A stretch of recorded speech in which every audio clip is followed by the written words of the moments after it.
Earlier this week, I posted a skit on my TikTok account about one of the many stories that I have from my experience as an event manager. If you don't know, that is what I did full-time before YouTube and what I do in a consulting capacity now. The video took off and I ended up getting a lot of comments asking for my input on the Astroworld incident that occurred this last Friday in Houston, Texas. And I do have a lot to say. I think there are a lot of aspects of putting on an event like this that aren't being considered by the general public, and some important details that I find important, and I think you might as well, that are being left out of media reports. So this video is going to be me doing some makeup therapy, much needed, and breaking down to my understanding what happened from the research that I've done. And I'm going to explain to you what I think could have been done differently to prevent this result from the perspective of a trained crowd manager.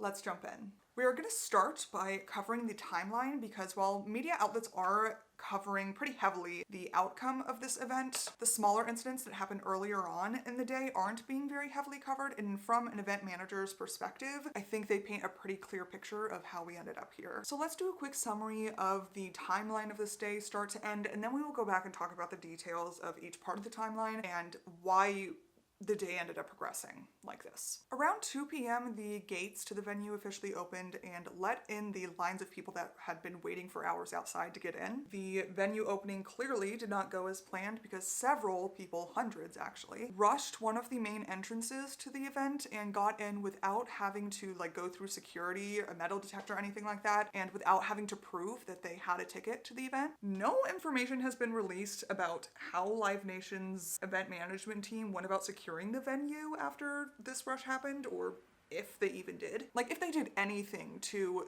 check these people who had come in the rush for weapons or illegal substances. But the fact that they have been asked these questions by reporters and have replied no comment many times is concerning. About 50,000 people were set to attend this event. About 50,000 tickets were sold. But again, we don't really know how many actually ended up in the venue because so many were let in that early rush without being accounted for. Reports from different concert goers all seemed to kind of agree upon the fact that everything was fine until a countdown clock started for Travis Scott, the headliner, to take the stage. That's when the reported surge, this push toward the front where the stage was, started around 8:30. Around 9 p.m. Travis Scott came on. I actually think a lot of reports timed it perfectly down to 9:02 or 9:01. And by as soon as 9:12, there were videos taken in the crowd by people who were attending that very clearly documented people screaming for help. Guys, this part is hard, but we gotta push through and then we'll talk about it. 9:30 p.m. Houston PD responded to the incident and the first ambulance arrived on scene, at which point Travis Scott did stop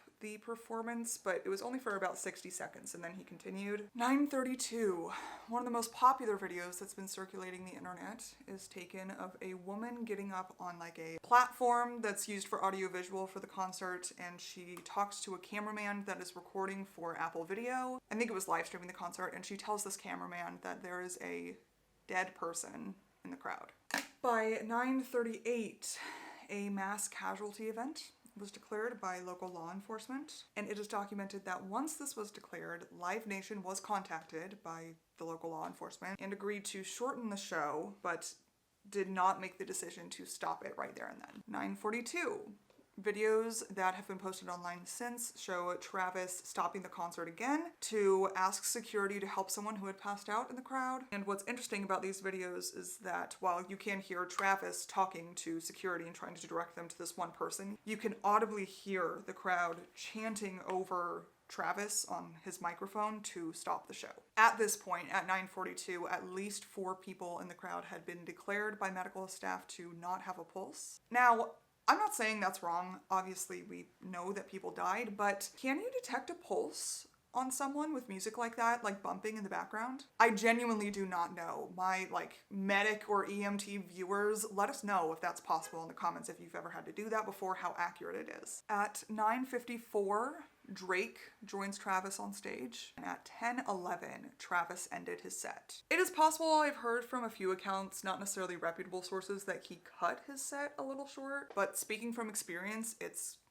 pretty common for a headliner at a festival show like that to perform for about an hour, so that easily could have been a full set. So at 10:11, the concert ended, about 1 hour after the first cries for help were heard, and about 30 minutes after an official mass casualty incident was declared. The situation got so bad that 8 different people lost their lives in the crowd to a variety of different causes, and many were injured as well. A lot of people who needed medical attention went without it, and even people who were actually like causing violence in the crowd, that not everyone was, a lot of people, it happened on accident, but some people who were purposefully causing harm to others in the crowd also didn't have consequences to their actions because EMTs, medical personnel, police, and security all had such a hard time fighting through the crowd. On top of that, the emergency personnel that responded at the event venue that were there to help, already there at the concert, not the people that came in like ambulances and such later, they didn't have adequate equipment to help. The event venue didn't have that stuff.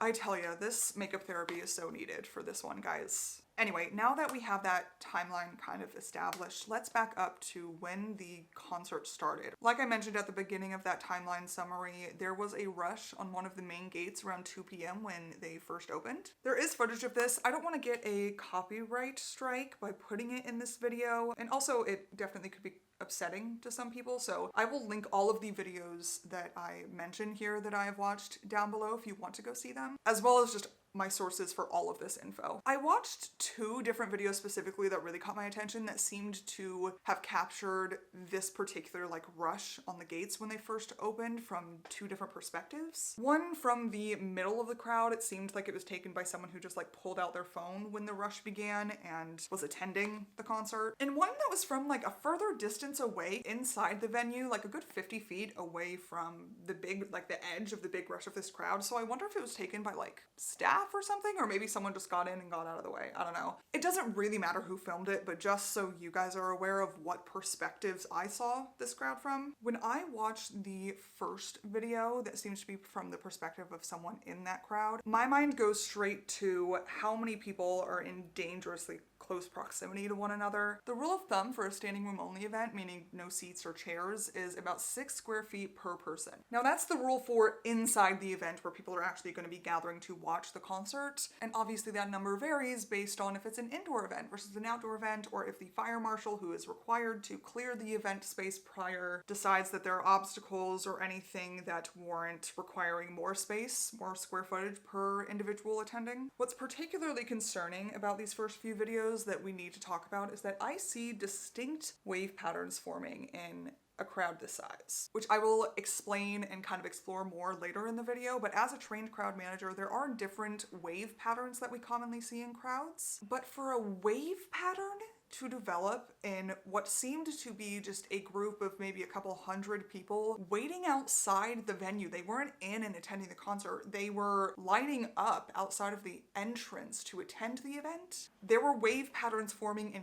that kind of crowd. At this stage in the event day, there is no reason why the line waiting outside to get in isn't cued with like the use of ropes or barriers. That would make it very unlikely for your crowd to be able to condense like that into one giant mob. As an event manager, once a rush like that starts, I would tell my security staff to back away and let them rush. It is not worth their lives, and it should never get to this point, which is what the entire theme of this video is. There were so many ways to avoid even this part of the day, the crowd rushing. But if it does get to that point, you let the crowd rush. I know that probably sounds backward, but a good example of this is like, to stray a little off topic here, sporting events where people like rush the field or court after a huge win. Every single big athletic event that I've ever worked where the entire crowd or a huge part of the crowd wanted to rush the field or the court, my event team and I helped them rush, believe it or not. We have security and event staff trained to supervise the rush and make sure that fans rush safely and don't trample each other, or really just do anything too stupid or dangerous. In this case, we are talking about the entrance to the event. When people are coming in the entrance to an event without having to go through a metal detector, without security checking their bag or what have you. And without proving that they have a ticket, there are going to be breaches in security that you have to deal with later and quickly. In my professional opinion, if you have already messed up so much that you let the crowd outside get to this point, you can take steps to slowly stop the rush and start to cut it off, but you already made your bed. You're gonna have to deal with the consequences of that. Any one person who tries to step into that rushing crowd is going to get hurt themselves and cause others to trip, fall, and cause this domino effect. In this situation, it's best to get out of the way. That is the safest option. My point in starting by analyzing this breach in the venue's perimeter at the very beginning is to point out that this event was unfortunately mismanaged and not very well planned from the start. I mean, let's not sugarcoat it. If we don't talk about it, realistically, it won't be better next time. And we're already well into the video for this to be the time for a disclaimer, but just to be clear, I am not saying that I even know for sure what happened, and I'm not trying to belittle or insult the people that were working that day, the event managers specifically, because it is a hard job and things can go wrong very fast. I've seen it firsthand. I'm doing my best to provide genuine critiques of what happened and not place blame on any one individual, but the truth of the matter is the result here was unacceptable, so we have to talk about it. Anyway, let's go look at the physical design of this venue before we get into the nitty-gritty details of the event itself, just so you can have a visual. So I will scoot to the side and put up the best map I can find here of how the venue was laid out. I saw a few, and they're really for the fans' use, so they don't clearly define exactly where all of the emergency exits were or where even just like certain supplies were being held in the venue, which is just information I wish I had, but I think for you guys this will be good enough. What I see when I look at this event design is that it was actually put together with some sort of insight into basic crowd management principles, but maybe lacked the experience in scaling those basic principles up to meet the demands of a larger event. The biggest pain point that I would bring up here, and I think is important to talk about, is just how all of the barriers for the different separate areas of the crowd that they had designated were horrifically placed. The little hallway in the middle of the crowd that you see here that kind of comes down like a T from the front barrier that is across the stage, that's what we call a pit, and I actually think that was really, really smart to have. I love when event venues have pits like this, especially for larger crowds. The pit area is usually manned by security during the concert so that no concert goers can really get into that area. And a lot of people, I think, usually look at the pit if they're coming to the concert and think, oh, that's like an area for the performer to jump down and walk into the crowd if they want to. Sometimes performers use it for that, but its actual purpose is to have another way for emergency personnel to be able to get to the heart of the crowd if needed. There have been many times in my day where I have had to use a pit to get to the center of a crowd. For example, if I'm working an event and we get a report that someone has passed out in the crowd, hopefully whoever comes and tells us that knows where that person is located and can tell us where they are in the crowd. And if they are nowhere near the outside of this giant mob of people, this pit makes it so much easier to get to them because we can run around the front of the stage down through the pit hallway that goes through the middle of the crowd and climb out of the pit or open a barrier in the pit to be able to get to that person. And yes, you're still going to have to fight through the crowd, but a lot of the time if you come at it from that way, it is way easier to get to that person. And then if getting someone out through one of the sides of this major mob is going to take forever and is going to be impossible to do, you can use the pit to get them out to an ambulance or an EMT tent or something in the venue. So the use of a pit in the center of the crowd was smart, I think, which is why this next part boggles the mind so much. I don't think explaining the issues with where the rest of these barriers were placed will really make sense even if I try my best to explain why. So I'll just say this. No to this. That choice of placement and design for the barriers not only pretty much ensures that people will feel trapped and panic at different parts of the crowd, but also that they'll be right, that they will actually be trapped. I have to move on from this point because we have a lot more to talk about, but just for the record, no. Okay, let's jump to about 8:30 p.m. when this compression began. When the crowd compressed, the people at the front were up against the barrier that separates the crowd from the stage and had nowhere to go. And going back to what I mentioned briefly about crowd patterns and wave patterns before, the pattern that did happen in the crowd at this concert is actually one of the most common wave patterns to see, especially at standing room only events like this. And just so you're aware, that is one thing as crowd managers that we can't control. We can design properly to alleviate pressure off of the crowd, and we can also have people on site that day that are watching the crowd and ready to make changes need be, which, by the way, I don't think happened that day. I don't know if it was that just no one on site that day was a trained crowd manager, which would be a problem. You need multiple trained crowd managers to handle an audience that big, or if there were at least 1 or 2 people that were trained and they just didn't act fast enough.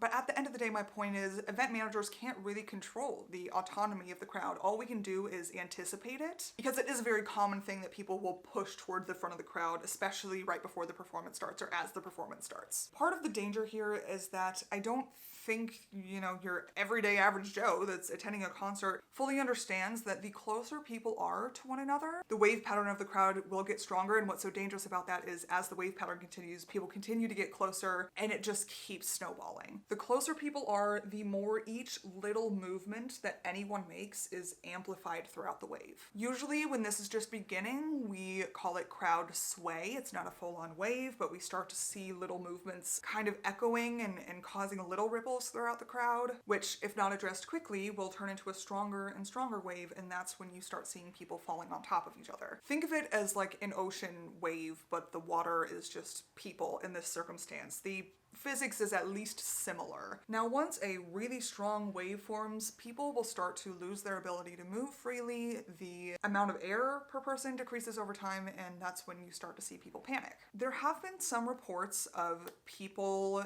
in this crowd on this particular day going around and dosing some people in the crowd with narcotics without their knowledge. That possibility is being investigated separately from the deaths that occurred, but seeing as I couldn't find any definitive information on whether or not this was true, I won't say it definitely happened in this video, and honestly, in my experience, there is definitely a possibility that the injuries sustained by people such as cardiac arrests or suffocation could have been sustained purely just because of the ignorance of people who planned and managed this event. So let me tell you how I think this event should have been done and where I think it could have gone wrong. Again, I do not know any of this for certain. Unfortunately, the planning team for this event failed in 2 areas, in my opinion. First of all, I think they really dropped the ball on the training and hiring processes for this event. And I'm talking everywhere from event staff like ticket takers to security to medics that were on site. It has come out that some of these people that were hired had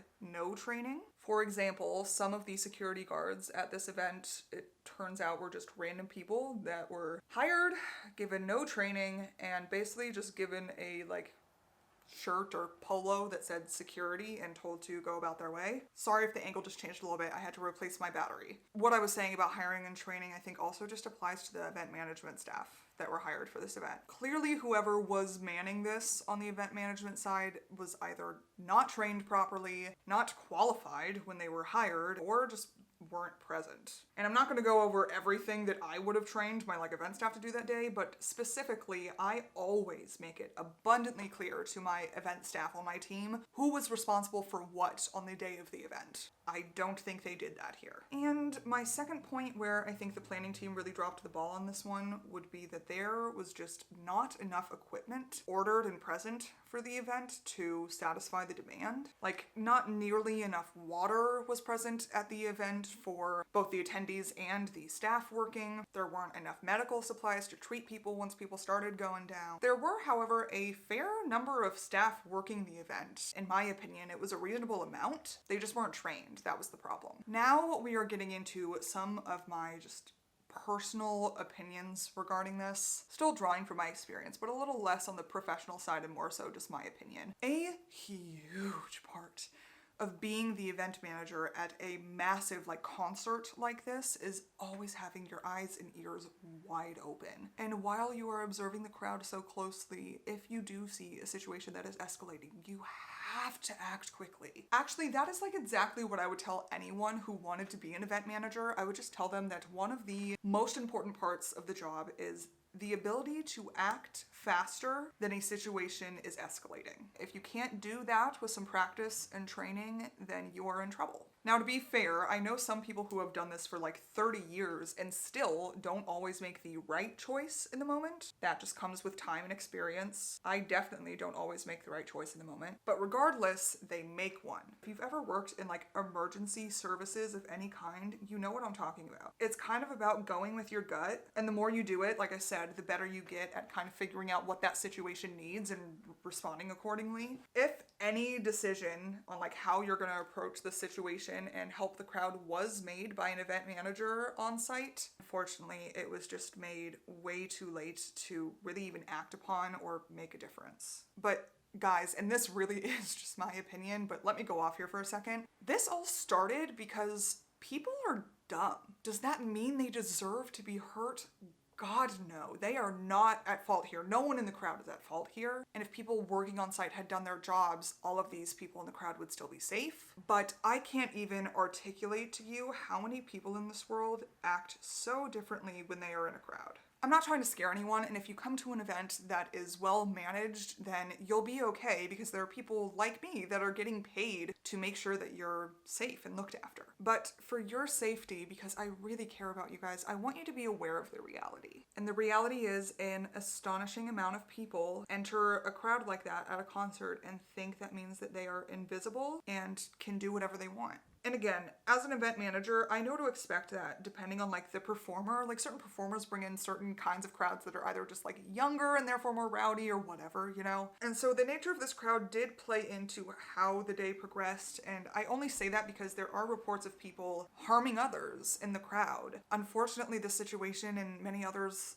like it that have happened in the past aren't always just purely accidental or innocent. A great example of this are the videos that you see online of like guys and girls too just like jumping on top of the cop cars and EMT like golf carts that were trying to get through the crowd to help people and just like partying on top of them. You would think that people would have the sense not to get in the way or block those people, but not everyone does. And I also did read some reports of like a few girls saying that they were groped in the audience or just felt very uncomfortable with the way that some guys were acting around them. And I believe it. I've seen just like two best friends get in a fist fight at a concert because they drank too much. People just act crazy. Still not the crowd's fault, but I wanted to share that area of my experience with you. So who is at fault? I'm gonna tell you my opinion.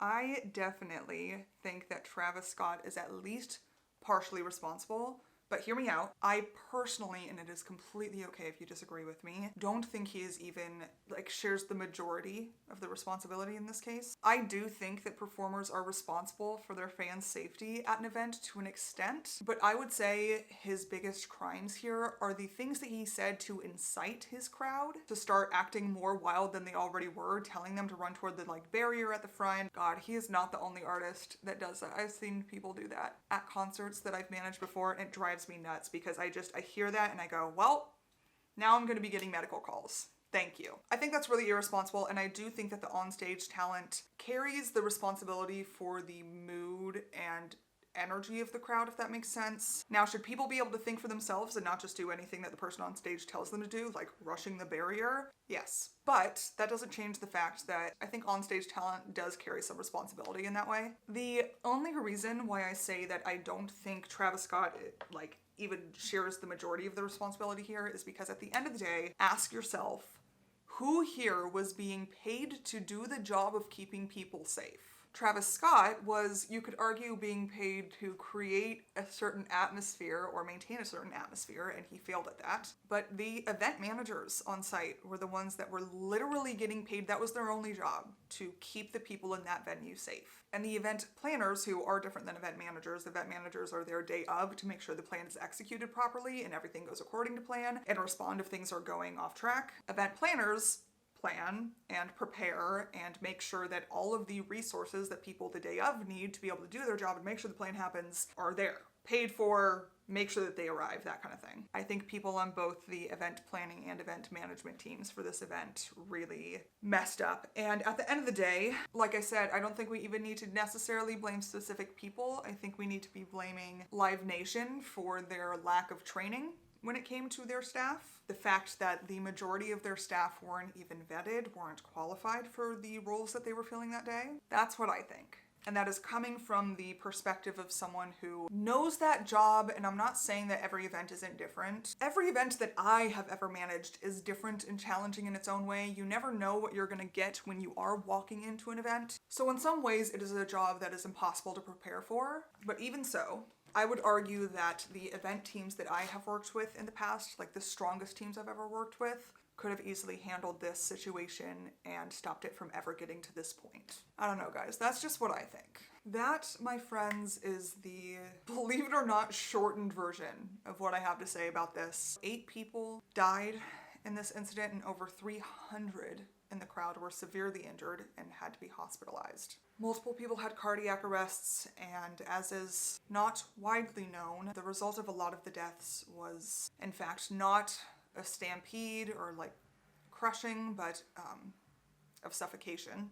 Many children and people under the age of 18 were victims, so let's try to keep them and their family and friends in our thoughts and prayers. If you have any questions about this event related to event management, or you want to share your experience if you've worked in this kind of industry before, or if you've been to concerts that are like this, I would love for us to have those conversations down in the comments, but just keep in mind that I will not tolerate any disrespectful conversations. It's okay if you disagree with one another, but we're not going to disrespect each other here. So I'll be monitoring the comments on this video for that reason, but thank you so much for watching this one. I really hope that the perspective of someone who has worked in event management for several years helps you to digest this incident, but I still absolutely encourage you to make your own conclusions when it comes to this. With all of that in mind, I'm going to sign off on this one. I will see you guys in the next video. Bye-bye.